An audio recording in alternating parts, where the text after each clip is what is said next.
Hi guys, it's Reagan and welcome to the start of another reading vlog. You might be able to tell by my voice, but I am sick. And I've actually been sick for almost a week. And I feel like I'm finally turning a bit of a corner, which is why I wanted to do this reading vlog, because while I'm definitely not nearing 100% at all, I do feel like I have the energy to vlog and also read. So that's what we're going to be doing today, and I'm really excited about my TBR. But before we dive into those details, first a word from this video's sponsor, which is Tavala. Hi guys, we're about to make some lunch because, as I said, this video is of course sponsored by Tavala. And I honestly can say with my heart of hearts that Clay and I are truly obsessed. If you're not familiar, they are chef curated meals. That is one part fresh food delivered right to your door in a very convenient fashion, and the other part being smart technology, particularly their smart oven, which cooks your food to perfection. Basically, all of their food arrives in these little smart packages. They have a really extensive menu that you can pick from every single week. They're tasty and interesting, and they always cook perfectly. Part of why they cook so well is the smart oven. Basically, you just scan your little recipe card and the oven immediately knows what to do. And after just like 1 minute of prep of actually preparing your trays to pop into the oven, you basically pop it in there, go do something else while the oven cooks up some magic for you to enjoy. I really cannot emphasize enough how tasty these meals are. Today, I'm making a smoky tzatziki bowl for Clay, and I'm making a hearty minestrone soup with fresh biscuits. Their biscuits are so good, and a soup just sounds perfect because obviously I'm a little bit under the weather. And as you just saw with all the b-roll, it's truly so simple to put together, and it saved me so much time during the workday, which we love. Hi friends, future Reagan popping in here to let you know of an insane sale and offer that is currently going on for the Tavala Smart Oven. That's right, in honor of Memorial Day, you're able to get the Tavala Smart Oven for only $49, marked down from originally $250. So truly an amazing sale, and you're able to get this with only a 6-meal commitment. And of course, Tavala does have a 100-day return policy where if you're not happy with the product, you are able to send it back, which we love to see. On top of the Tavala Smart Oven being able to cook their meals perfectly, it also just functions as a really handy tabletop oven too, and is able to cook all different types of food, and you can even scan the barcode of many foods and it just automatically knows how long to cook it for, which is just amazing. Again, big shout out to Tavala for sponsoring this video. Again, I'll have a link down below to their site if y'all are wanting to learn more, but without further ado, let's go ahead and jump back into the video. So as I mentioned, I'm excited about this TBR because I literally can't leave my house anyway, and I barely have any energy besides sitting. So reading is a perfect companion. So let's talk about the book, shall we? So both of these reads are internet heavy hitters, very highly anticipated reads for me and just in general beloved. The first is The Serpent and the Wings of Night by Carissa Broadbent. I've already read 50 pages of this. This is like a fantasy romance leaning story, but I hear it has a pretty intriguing fantasy plotline as well as like a really fun romance in it. Given my illness, I just wanted to read something that would be a little more fun, really fast paced, and just like a very plot forward that I could just fly through. But I also wanted to finally read Tomorrow and Tomorrow and Tomorrow by Gabrielle Zevin. This is a very beloved literary fiction story that I feel like is actually gonna be rather emotional. It follows two characters who are like close childhood friends, like grow up together, go to school together. They're both geniuses. And I believe they kind of create a product that changes the world. I've just heard really good things about this. It's a very beloved book that I feel like everyone in the world has read but me. So I'm actually hoping to get through both of these books over the next few days. I feel like I can do it because again, I have nothing else going on. Hello, Millie. You're looking very pretty today. Yes, indeed. As I said, I'm gonna start with The Serpents and the Wings of Night, which is a vampire book. And if there's one thing about me is that I've always loved a vampire story since Twilight. I've always been a vampire girly, and I'm excited about this because from the 50 pages I've read so far, it's taking vampires, but it's kind of creating a more expansive, like almost high fantasy-esque setting. It's not just like our world and vampires exist, like there's an entirely new kingdom, all of these things. But in this book, we're introduced to our main character, Oria, I think that's how you say her name, and she is a human. And as a young child, she was basically saved in the midst of a battle. Her family was killed supposedly, and she was taken in by the High King. of the Night Court and basically raised as his daughter. Obviously, as a human growing up in a vampire castle is very dangerous. Everyone views her as prey. She can basically trust no one besides her father, who's named Vincent, and she's been training her whole life to protect herself, but obviously she's going to have limitations as a human. All of these things. At the beginning of this book, you also get this impression that there's this type of event coming up, a set of trials put on by like the goddess of vampires that basically created vampires, and the winner of this trial basically gets like a wish from this goddess, anything that they want. And our main character has her own agenda in terms of what she wants this wish to be. It's not entirely clear to us, but it's definitely something to do with power and all of that. Politically speaking, this is a world controlled by vampires, so there are humans. They're definitely relegated to like either separate human kingdoms far away or to like slums within this story. But there's also two different like groups of vampires that historically have always hated each other, and they've been at war with each other for centuries. But there's been a bit of a cold war and a stalemate for the past 2 centuries since Oria's father is like kind of taking the crown, but there's a lot of distrust and hatred between the two different vampire groups. So you get hints like that feels like, oh, is something gonna come to a head in this story? We shall see. But so far I'm liking it. I think the world building is interesting. Again, I appreciate that it's like a vampire world that's also like a fantasy setting. I really feel like the author is trying to like flesh this out, and it's very entertaining. And I'm also anticipating a romance. So I feel like if she could maintain like this trial thing, which is pretty cool, the combat, I'm feeling like we could have something that has a good balance between fantasy and romance, which when I want something like steamy and fun, I still really like there to be like a really intriguing fantasy plotline too. So I'm hoping this is going to deliver that, like a good balance, steaminess, but still intrigue. Anyway, that sounds good. I'm gonna go make myself a cup of tea and I am going to read more. So cheers to that. All right, it's tea time, folks. Oh, cool. I've already filled up the kettle. So this sinus infection, which I have, has been killer. It's been like over a week since I've been like this, but this cold 911 tea, which I also have in this baggie, which looks very suspicious, has been a lifesaver. So it's time to make some this morning. I have my heart mug. It's going down, folks. It's going down. So you're currently stuck to my window on my phone.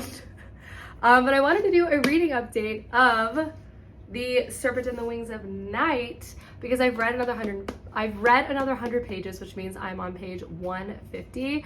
And this book is honestly a lot of fun. Like in a lot of ways it's basic, but I think it's well executed basic, you know? Like I'm picking this book up for a specific reason, and that is to be entertained. I'm liking the tropes, I'm liking the setup. I also find that the concept is pretty unique. Like again, this high fantasy setting with this vampire sitch. But again, we're following our main character, Aura. She's like classic tough girl, has a lot of walls, doesn't trust anyone. But to be honest, she's grown up in a difficult situation surrounded by vampires and, you know, her life being threatened every second of her existence. So I kind of get it. But she's entering these trials, which I love that this is like a trial center book. I love trials. I think it's such a fun, like setting, all the different things that go on, all of the stuff. So on the eve of the start of the trials, we run into what clearly is going to be our secondary main character, Rain. I don't even know how to say his name. He's a vampire, but he's not just any vampire. He's hot and mysterious. Tick, tick, ladies and gentlemen. But more than that, also, he's part of like a competing vampire group that like her attachment to her father is like supposed to despise. But anyway, so the trials start, and it's honestly rather intense, and I'm finding the trials be a little intricate. Like they're not just like this throwaway element to the plot, like a backdrop. Like the trials are actively happening, and it's really propelling us forward as a reader, as a background. Like Aura is like, this guy's hot, but I also have like stuff to do. Like it's not like immediately thrown to the side. So I just feel like this book is proving to have good balance, and I'm curious to see like if the trials are gonna stay consistently entertaining. Are there gonna be like just one trial and we like jump to the end, or like are we gonna have like multiple things we have to go through? And are we also gonna have like character development and like emotionally and also like through combat, like through these trials? So we're just gonna have to wait and see. I read a quick 100 pages. I'm gonna read more this afternoon. My goal is to actually finish this book today, which I don't really think will be a problem because it is very entertaining. It is quite fun, to be honest. And I've missed a vampire. I feel like it's been a minute since I've read like a fully vampire book. So I'm here for that as well. But anyway, so far so good, everyone. And my soup is almost done, which you'll also have already seen in the sponsorship part of this video. But like, I can't wait to sit down and eat it and watch Survivor. Ayo. It's an absolute slay, everyone. Oh, I love biscuits so much. Okay, time to go watch Survivor. Got myself a sweet treat. And I am gonna go back to reading this book. I'm back for a reading update because I've read another 100 pages. There's one thing I could say for sure. I'm flying through this book. 200 pages read easily today. Obviously, I didn't really have much on my agenda besides like blowing my nose. But nevertheless, I am enjoying this book quite a bit. It's just really entertaining. So I'm about halfway through, a little over halfway through this book, I would say. And these are a few of my observations. One, I'm liking the characters still, which is sometimes not the case when I pick up fantasy romance. Sometimes people really get on my nerves. And for the most part, I like our two main characters. Yes, there are some like typical, stereotypical things kind of going on. Ryan, I don't know how to say his name, is like kind of like the brutish, big, strong male lead you tend to run into. But I do like that he isn't like, he's like growly to a point, and I actually feel like he has a rather soft heart, and you see that rather early on in multiple situations, and it's not just to our main character, which I also like he is also kind to just people he cares about, which I like to see in terms of just general character development. Our main character, Orya, is also kind of opening her heart a bit, which I appreciate. It's interesting getting to know both of their backstories. I would say both of them are rather mysterious to us. Ora's past, her childhood, her growing up in this vampire court is kind of murky, and we slowly get like kind of snapshots of her past, these like interlude chapters, which I think are really interesting and provides a good amount of character development. Ryan's background, Rain, so his past is mysterious, and it's not mysterious in like a boring, obvious way, but like actually mysterious. Like I really don't know like exactly what the authors tried to set him up to be. I know they're doing something, like it's clear something is happening, but I'm too dumb. I don't know what's going on, but like in a good way, you know? In terms of their development together, I think the pacing of the romance is pretty spot on. There's lots of tension. They have an easy camaraderie, which I like, but there's like other reasons kind of keeping them apart, which I think is good. They're also like uneasy alliance. They become like an uneasy alliance during these trials. So seeing the training element in this, both in Aura's like pursuit of understanding her magic, which is like a plot component, and them just like learning how to work together is cool. And also you see like Aura's secret pastime, which is like stalking the city and killing vampires, going after humans, which is kind of fun. But the main plot like setting are these trials, which I'm happy to also report keep escalating. Like sure, could there be a little more development on the context of this world and maybe why these trials are happening like we're told, but there's not a lot of build up, but like I'm willing to look past that. Each trial is, you know, pretty dark, pretty messed up, and requires different types of like thinking to solve them. Like each trial isn't just like a replication of each other, which I appreciate. Keeps things much, much fresher in that way. And seeing our main character have to be resourceful and also work in a team, which she's not used to, is also an interesting component of the story. And the plot is just continuing to be interesting. There's a lot of stuff going on with their father. There's a lot of stuff heating up in terms of the politics in the kingdom. It's very murky to us, very murky to our main character. It is clearly going to be very important later on. We already know there's lots of tension between these different groups of vampires, and it appears hinted at so things might be coming to a head, but we don't exactly know, but I'm excited to find out. There are a few side characters in this. I would say predominantly just one.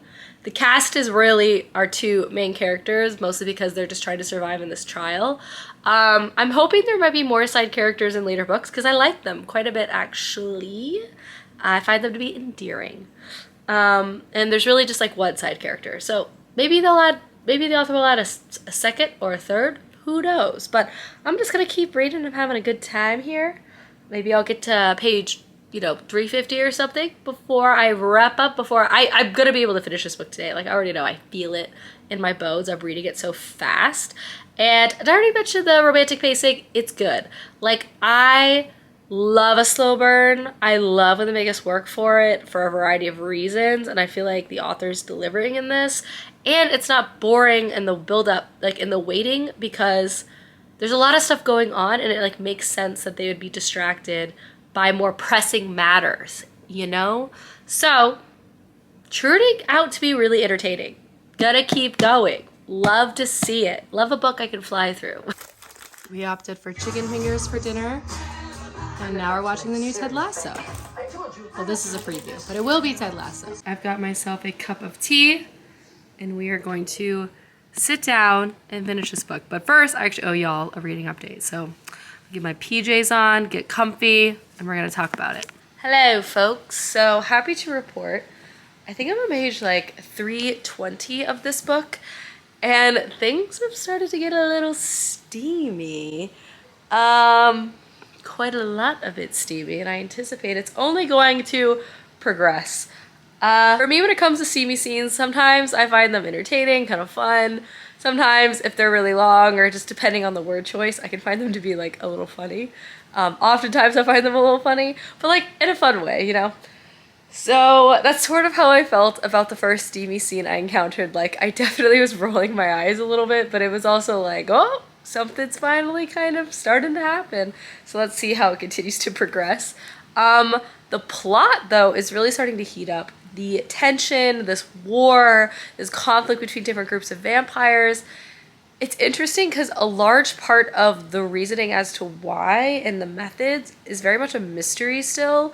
So like the tension is rising, but the reason is still kind of unclear, which I think provides some good drama and backstory for us as the reader to try to figure out what's going on. And obviously our main character is similarly trying to figure out what's going on. A large part of our main character like life experience, and I don't know if I've touched on this, is that, well, obviously she grew up in this, you know, castle full of vampires, this kingdom full of vampires, and her father figure, Vincent, a vampire, who she loves and is loyal to, and, you know, unlike anybody else in her life, is a complicated figure because she loves him, but he's not like a warm and fuzzy father. And he also does love her in his own way, but like that doesn't necessarily mean it's like a good thing either. And his priorities, and also the way she grew up and the brutality of how she grew up, like, isn't necessarily justified just because he quote unquote cares. And like the concept of humanity and being like the perfect version of humanity, and that's why, you know, you're spared or whatever, is kind of a part of this book too, which I think is interesting. But nevertheless, we're gonna keep reading and I'll let you guys know. But the steamiest scene, it was long. It was pages. Pages plural. Same thoughts as the last time I talked about this. Definitely a lot of eye rolling, but some of it was pretty entertaining. But it was a lot, like pages. I was like, how long is this gonna go for? Hello guys, good morning. So, great news. I finished The Serpent and the Wings of Night last night, and I really liked it. The ending was so explosive, honestly, very unexpected in the direction it went, and I think it's going to make book 2 actually interesting from a plot point, from a romantic plot standpoint, very confusing. I'm intrigued, and I think the choice was a good one, finally. So honestly, this was kind of a slay. Like, I really enjoyed this. Again, not mind-blowing, not mind-boggling, but highly entertaining, which is exactly what we wanted. And now I'm going to pivot. I misplaced it. Hold on. Whoops. Found it. I'm gonna now start reading Tomorrow and Tomorrow and Tomorrow by Gabrielle Zevin. I've already read almost 500 pages somehow in the past days. I guess like 430 because I was already 50 pages in. So, you know, we're gonna see if I can finish this too. Maybe I'm on a roll a bit. I really literally have nothing else to do, so let's do it. Productive morning so far. I've read the first part of Tomorrow and Tomorrow and Tomorrow, and this book reads so fast, and I can already tell I'm gonna like it. I love character-driven stories. I love stories that take place over a large expanse of time. I also love stories that have like deeply intimate and very complicated relationships, and this book seems to be centering all of those things. So this book also is written in parts, and I've just finished the first part, which is called Sick, and in it we're introduced to two characters, and we kind of jump forward and back in time during a period of time where they're both young relative to their whole life. So first we're introduced to Sam and Sadie, and you read one part of the story from Sam's point of view and one from Sadie, so we're kind of alternating a bit. They meet at the hospital. Sam's there because he had a really bad accident involving his foot, and he has like to go in to have surgery. He has like chronic pain, all of these things with his foot, and Sadie's in the hospital because her sister has cancer. So they start to form a friendship, a close friendship at the hospital. They play all these games together. They get really, really close, but then they have a falling out due to kind of a misunderstanding. Fast forward a bit, they run into each other in Boston because they're both geniuses. Sadie's at MIT and Sam's at Harvard, and Sadie actually makes games. And they run into each other on the street and they sort of reconnect. But through their point of views, you kind of get kind of a deeper sense of who they are. And you also realize that their relationship is very nuanced, and like the safety and the camaraderie that they feel for one another, and the time and the pain that they also feel because of one another, and just like seeing them as young people, I guess, in all of their hopes and dreams, kind of like they've both gone through like a lot, and they both have been like, Sadie's grandmother calls her sturdy because she's been kind of the rock as her family has moved through some difficult things, and Sam ultimately also kind of has an opportunity to be the rock for Sadie. And I don't know, it just kind of introduces us to these characters. Clearly they're going to have a very interesting working relationship, and games are going to be very central to this story. So it was nice to initially get like a view into the start of that, the passion of that, the origin of that, and this sort of like childhood sanctity of that, you know? But I read, again, the first 60 pages so fast. I felt immediately connected to the book, the story, the writing style is very easy to read. And I feel like I'm gonna read a good chunk of this today. I have to leave the house because I have a variety of appointments. I have an ear appointment because, you know, my sinuses. And I have a wedding dress fitting appointment today. So I am gonna be out and about, but I'm going to try to bring my book and read as much as I can while I'm out there. But I do need to go get ready, and I'll show you guys a view of my new dress, which I'm very into. But Tomorrow X Tomorrow, I keep calling it Tomorrow X Tomorrow X Tomorrow. It's tomorrow and tomorrow and tomorrow. Is really good so far. I can see why a lot of people like it because it really pulls you in right away. Hi friends, again, I wanted to show off my new dress. It's like this patchwork print, and it's so flowy and so easy. Perfect for hot Texas summers. I love this. Is like my first big summer purchase of the season, and I'm such a fan.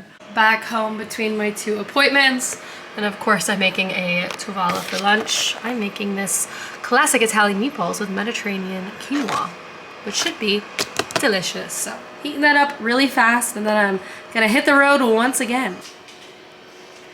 And lunch is done. Back from the doctor's, back from the ENT specifically, and oh my god, sorry this is TMI, but it was awesome. She cut a hole in each of my eardrums and sucked out all the fluid. I'm flying next week, so I was like really concerned. I just have some ear issues that I always get when I get sick. So I was like, I don't want to burst an eardrum while I'm flying. She's like, I got you, girl. Suck it away. Other good news is while I was waiting to be seen, I got some serious reading in, you know, as it happens at the doctor's office. So I've read 100 pages of Tomorrow. My hope is to finish it tomorrow, but I'm loving this book. I find it such a breeze to read. I also really love how it has different styles to the writing. Like we're in the past, or for example, sometimes we're clearly reading from like that person's point of view and experiencing the story as they're experiencing in that moment, but then sometimes we'll jump to an interview like in the future that's like a glimpse or a reflection on that time period, which is really interesting, or like a quote. There's just a lot of elements of like foreshadowing and like jumping forward in time to provide not so much like an ominousness, but you just know that something happens to their relationship once again, and you don't really know what, and you really don't know why, but you also quickly realize that they become like super important people. So seeing them initially in their youth as they're just like two young people with a passion and this desire to create something, but you also have the knowledge that clearly to some great level that they've been really successful. So it's such an interesting contrast, and I like how the author like sprinkles in elements of the future within the past to provide like another layer to the reading experience of the past. I also find the relationship between these two characters to be so interesting. This just deep friendship, this deep understanding. At this point, there's like no romance to it, but like, again, it's intimate, you know? Which I like. I appreciate this just depiction of this friendship, and like, I love a dynamic friendship, especially between two like geniuses, basically. So that's where we're at, 100 pages. Feeling good. I can finally hear again, which is just amazing. But nevertheless, that's that. I might sit down and do a little more reading now. I might make myself some tea or maybe a latte. I'm not so sure. But I'm feeling rather spunky because it's Friday and my ear appointment went oh so well and was like so solutions. Not more problems, which we love. And I've read so much. Huzzah all around. Hello friends, good morning. I apologize for not vlogging anymore last night. All Clay and I did was watch a burner documentary, and then I proceeded to fall asleep because, you know, still gotta recover a bit. But this morning, I did read. I am really loving Tomorrow and Tomorrow and Tomorrow by Gabrielle Zevin. I just think conceptually, it's such a great idea. I love the video game vibe of it. And I also just love the relationship between these two characters. It's just so intriguing. And it's so fascinating how they can be so intimate, but also hide so many parts of themselves too, in a way. Like everything that they're embarrassed about, like their shame, they keep away from everyone around them, which I understand. But then on the one hand, they like deeply understand each other too. So if they just shared, I'm pretty sure it'd be okay. But I also know that like it's hinted at throughout the entirety of the book that they have a rather tumultuous relationship too. So it's very complicated, very complicated. But I have read to page, I want to say like 170 this morning. So I'm definitely trucking along. My plan to finish this book today, I don't think should be a huge issue at all. The book itself is about 400 pages long. So I'm almost 50% of the way done. Saturday plans, which that's today, besides get dressed because I did film. We're gonna run some errands. I think we're gonna stop by one of my favorite local bookstores just because I haven't really left the house much. And now that I am, feeling better, no longer at all contagious, I kind of want to enter the world slowly. So I think we're gonna get some lunch and go to a bookstore, and then I'm gonna come home, do more reading. I really need to do some picking up of all my stuff that I feel like it's just kind of exploded all over the place. So that's a plan this weekend. But anyway, I'm rambling. I'm loving Tomorrow and Tomorrow and Tomorrow. And I've read quite a bit. I've read 600 pages, so that's a win. Oh, I'm gonna play Tears of the Kingdom. There we go. That's what's happening. That's what's happening, folks. So, I'll let you know when we head out. It should be a good time, though.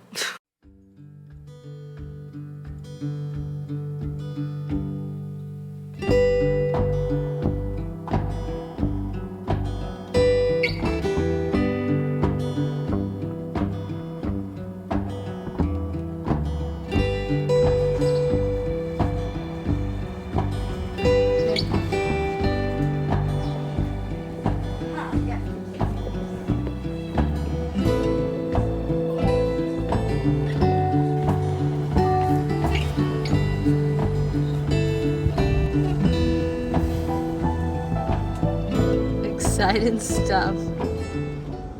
Back home with the Starbies, Matilda, my faux fireplace. I think I've been buying way too many of these, but you know, treat yourself mentality. And I'm gonna sit down and do some more reading with my book on this nice Saturday afternoon. Hi guys, it's Reagan and welcome to the end of the vlog. The next day, Millie is here, but I wanted to pop in and wrap up everything I was able to read because boy oh boy, did I read a lot of pages. So I did finish Tomorrow and Tomorrow and Tomorrow, which is just about 400 pages, and obviously I also read The Serpent and the Wings of Night, which I was already 50 pages in, but it's almost 500 pages, so I read quite a bit. And I'm also happy to report I'm starting to feel much better, which is such a relief. Who likes being sick? Not me. But let's go ahead and wrap up first Tomorrow and Tomorrow and Tomorrow by Gabrielle Zevin. I loved this book. I feel like this book had quite a lot of hype to overcome.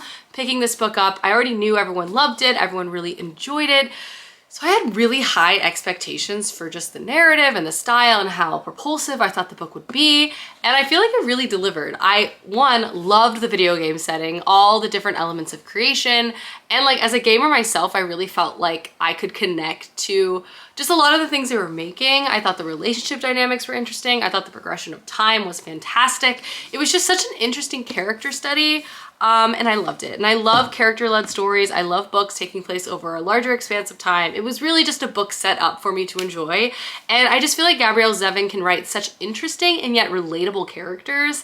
I just think she has a knack for it. So I really, really like this book, and I definitely feel like it's worth the hype. If you haven't checked it out.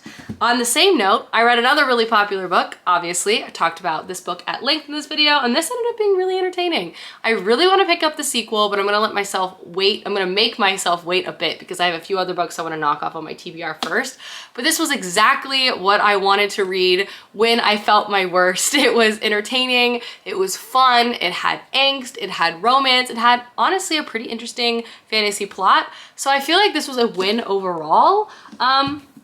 So yeah, these are the two books I read. Two beloved internet favorites, really kept me alive during my illness, so I'm forever grateful to them. I also read almost 1,000 pages over the course of like 3 or 4 days, which I'm also pretty pleased with as well. Again, big shout out to this video's sponsor, which is Tavala. Again, I'll have a link down below for y'all to check out their site, and quick reminder that their Memorial Day sale is happening now, which is a fantastic deal. They also saved my life during my illness this week. I did not have to cook at all, and I could always have delicious meals on hand, which was amazing. But I hope you guys enjoyed this vlog, and I will see you soon with another one soon. Goodbye.